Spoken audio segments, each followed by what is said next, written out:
Hello, everybody, and welcome back to Odin's movie blog. I am the critic who is a cynic. Hope we're doing well. And today we've got some really breaking news. This broke much earlier than what I'm recording, but it is still breaking news nonetheless. And that is that our boys, D&D, Benioff and Weiss, are officially out of the Star Wars game. Now, this is something that I speculated might happen some time ago, ever since it was announced that Netflix spent way too much money on them for a lot of original content, and apparently that is the reason why they are backing out. Now, there are many ways and many things that we can say about this news, because in my opinion, it not only looks pretty bad for Benioff and Weiss, but also looks even worse for Disney Star Wars, because who in their right mind would ever think that we would live in a world, I know, River, I'm mad too, that we would live in a world where Benioff and Weiss, who are arguably, even with that terrible final season of Game of Thrones, some of the biggest names in the entertainment industry right now because of how gigantic Game of Thrones got, whoever would have thought that they, or anyone for that matter, would pass on a Star Wars movie? Think about how many people want to make a Star Wars film. Think about how many people have wanted to make Star Wars movies. And now you have a group of people that have not been fired, that have been not asked to leave, but have chosen by themselves to say, yeah, you know what? We would rather go to Netflix to make original content than to take a previously established story, which, for the record, they are much better at doing up until, of course, they were given the full reins and full control, which is why I think the Netflix series are probably just going to be terrible, seeing that they've shown what they can do when they're on their own without any help whatsoever. But it's amazing that they basically passed up an opportunity to play around with what many people speculated was most likely going to be an Old Republic film or an Old Republic series, and now are going off to do whatever it is that they're going to do on Netflix land with, again, way too much money being given to them. But let's go ahead and dive into this article, being provided today, of course, by our buddies over at Bounding Into Comics. And so Game of Thrones creator Benioff and Weiss announced they will no longer be working with Disney and Lucasfilm on an upcoming Star Wars project. Benioff and Weiss announced their decision to exit Star Wars via Deadline. So this is not a rumor, this is indeed official news, which was broken earlier by Deadline. In a statement, they wrote, "We love Star Wars. When George Lucas built it, he built us too. Getting to talk about Star Wars with him and the current Star Wars team was the thrill of a lifetime, and we will always be indebted to the saga that changed everything." Now, to me, this is kind of a subtle punch, because they first start off with Star Wars and George Lucas, the one that built it. They do mention, oh, we like the team that we were working with. We like talking to these Disney representatives, but let's just be honest here. We're going to be saying we're indebted to the saga that changed everything. And we all know they're talking about the original trilogy, the one that was actually controlled by George Lucas, because the words pretty much make that very clear. They added, "There are only so many hours in the day, and we felt we could not do justice to both Star Wars and our Netflix projects, so we are regretfully stepping away." Okay. Benioff and Weiss, this is where you look bad, because then why in the hell did you rush the final season of Game of Thrones, you idiots? You do realize that by you saying this, oh, we didn't want to take this on because we didn't have enough time, that what you have now said is we decided to take the paycheck from HBO to rush an entire last season of Game of Thrones because at the time we were going off to Star Wars land, and now all of a sudden you're like, oh, we don't have time for Star Wars, and so now we're going to go off to Netflix. Now we know better. Now we know we can't just rush things. So to me, this says a couple things. One, it means that they're denying money from Disney. It means that they're not going to be taking that paycheck from Disney, which says a lot, because you know that they're probably going to have been paid a lot of money from Disney. So they're saying no to a paycheck, which to me, again, speaks very high volumes about Disney looking pretty bad in the scenario that someone's walking away from guaranteed millions. I guarantee you that they would be being paid millions of dollars to work on that film. But also, seriously, dudes? You're going to go ahead and try and say, oh, we don't want to give a subpar product by making a Star Wars movie when we know we have so much other content to worry about with our $250 million, holy crap, Netflix, what the hell were you thinking, deal with Netflix. And so therefore, we're going to pass on it because we love Star Wars and we care about Star Wars, and so therefore, we want to protect it by not rushing through it. Okay, so you don't care about Game of Thrones then. You obviously hate the fans. You obviously hate the product because you rushed through that one for your paycheck so that you could run towards Star Wars, and then when someone offered you more money, you said, oh, okay, we'll take this instead. And now we'll learn better. So no one looks good in this. You know, Disney looks bad because they're being passed on by some of the biggest names in entertainment right now, who, in all honesty, I think are going to be going through a tremendous downfall, not just because they're backing away from Star Wars here, and you know that's going to piss off a lot of people over at Disney, but also because they've been given so much money at Netflix. which means that they are going to be expected to deliver some of the biggest shows. You don't get paid $250 million at Netflix and not deliver something at least close to a Game of Thrones-like show that's going to bring in a massive amount of audiences and subscriptions. This, to me, is almost like a last-minute effort by Netflix to say, we are about to get headlong into the streaming wars. And we know that Disney is going to be coming with really interesting content. We saw the new Mandalorian trailer, and it actually looks pretty solid.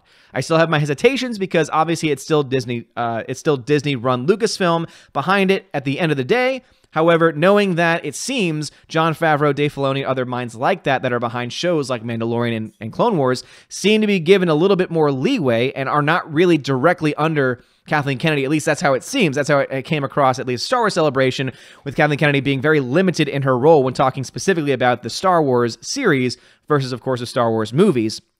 But that all being said, it is extremely interesting to me that you have this case where Benioff and Weiss are basically giving the fans of Star Wars the middle finger by saying, oh no, we want to take this $250 million paycheck, and I don't think they're going to be able to deliver, because they've already shown that they can't do anything on their own.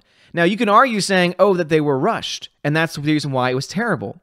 But the show was getting bad even before they got the Disney deal, because eventually you had a point where George R.R. Martin was no longer on set, was no longer officially a part of the story group, so that he had full control over, basically the final product. Basically, beforehand, you had Benioff and Weiss working directly with George R.R. Martin, and that's the reason why the show was so well written and so well put together, because they were easily able to adapt very well. If we can give them any credit, they can adapt when they are being held by the hand. They can adapt material pretty well when they are the ones that are being led along by the much more creative and much more talented person. In this case, it'd be George R.R. Martin for Game of Thrones. Now they're on their own.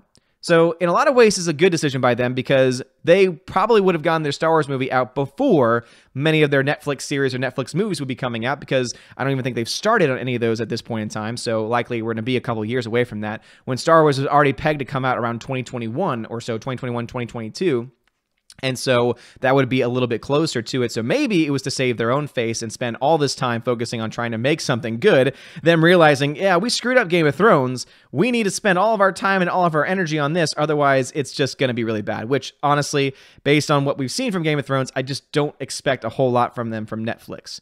But with all of that being said, which is one of my favorite expressions because it's always just so relevant, we look again to the winners and to the losers here. No one wins, in my opinion, because this makes Benioff and Weiss look terrible. It makes Star Wars look terrible, and also it's a loss for the fans, because fans are going to still have to put up with Benioff and Weiss's nonsense, whatever they put out from Netflix, and we all know that Disney Star Wars is just not going to end up changing. Even though this has been shown that there is now a huge name, a huge duo in this situation that have walked away from Star Wars. If you had asked someone 20 years ago, or before the prequels, or even after the time of the prequels, right? When things were getting a little bit more impressive with things like Clone Wars. Hey, do you want to direct a Star Wars movie? You would have people chomping at the bit. You would have people taking low pay in order to have a chance at making a Star Wars film. I know that there are probably people in Hollywood right now who said, I don't care about the money. I just want to get my hands on this universe and just be given some creative control to make my own Star Wars movie. And now you have two guys, two knuckleheads who destroyed Game of Thrones on their own, saying, oh yeah, we don't want Star Wars anymore. We love Star Wars, we love George Lucas, but we don't love it enough to miss out on our $250 million payday. And also that means that we get to sit on our butts for several years before we have to put out any actual products themselves, versus Star Wars, which is going to be on some type of deadline. And, I know, I'm mad too, River. There's one thing positive we can really say about Kathleen Kennedy and the Star Wars regime, it's that they do keep their movies on a timeline. They do say every 2 years, every year, and they keep everything on there. Now, I think that's to the detriment, because it means that they have to rush along these products, and because they've got some of the most incompetent people working today in their story groups and in their writing teams, it turns out to be some really crappy products. However, they at least have a schedule. Benioff and Weiss with Netflix, they pretty much are going to be able to, from what we know of their contract so far, and the fact that nothing's really been officially announced of what they're doing on Netflix at this point, point that they will have a lot more time to work on it, which means that they can drag it out and potentially steal some stories along the way, which really would not surprise me. Their exit from Star Wars really isn't a shock. Disney and Lucasfilm had seemingly already been lowering our expectations of Benioff and Weiss joining Star Wars. Back in May, Disney CEO Bob Iger spoke at Moffett-Nathanson Media and Communications, where he detailed that Benioff and Weiss would only be working on the next Star Wars film. "We need to deal with Benioff and Weiss, who are famous in Game of Thrones, and the next movie that we release will be theirs, and we're not saying any more about it." Yeah, it was very odd words at the time. But remember that the early signs, the early indication was that they were getting their own trilogy. Right, that was the initial thing. Again, the radical change from their initial statement saying that we would write and produce new series of Star Wars films, multiple. Again, many people thought that they'd get their own trilogy because that tends to be how most movies work. And then it got downgraded to one, and now they're no longer a part of it. So, doesn't look good for Benioff and Weiss, because now we ask the question, why the hell did you rush all the way through Game of Thrones? Doesn't look for Disney, because now you've had a big names in Hollywood walking away from Star Wars, which, again, 10 years ago, 5 years ago even, would be completely unheard of in Hollywood today, which says a lot about, I think it says a lot about Star Wars as a product. And also, of course, you still are stuck. We are all still stuck with the current people running Star Wars and Benioff and Weiss doing whatever it is the hell that they're doing. What are y'all's thoughts about this, though? Do you think Benioff and Weiss left on their own? Do you think that they were fired? Do you think that, like I do, that they are just idiots? Plain and simple. They're turning down a paycheck from Disney, probably because they just don't want to even deal with it at this point, because it's too much pressure on them, because they actually have a timeline that they have to fulfill, and they know that they're not great at writing in the first place, let alone writing with a timeline, and they don't want to hurt their $250 million deal with Netflix. Or do you think that there might be something else going on behind the scenes as well? I don't think it looks good for any of them. Do you think that this helps any of them in the process? Yeah, we might be saved from a Benioff and Weiss Star Wars movie, but at the end of the day, they were going to be, probably taking the story in the direction of Old Republic, which is a story that a lot of us want to actually see.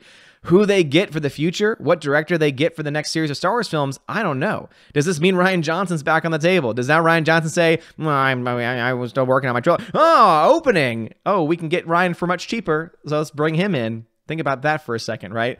Again, Benioff and Weiss are definitely not going to be the greatest names in all of entertainment history, and we definitely won't miss them. However, what will be in their stead is the question that I leave you. Anyway, let me know your thoughts about all these things in the comment section below. Like this video, smash that like button, give me a subscribe, it helps me a lot. You're all amazing and beautiful people. Have a wonderful day, and as always, God bless.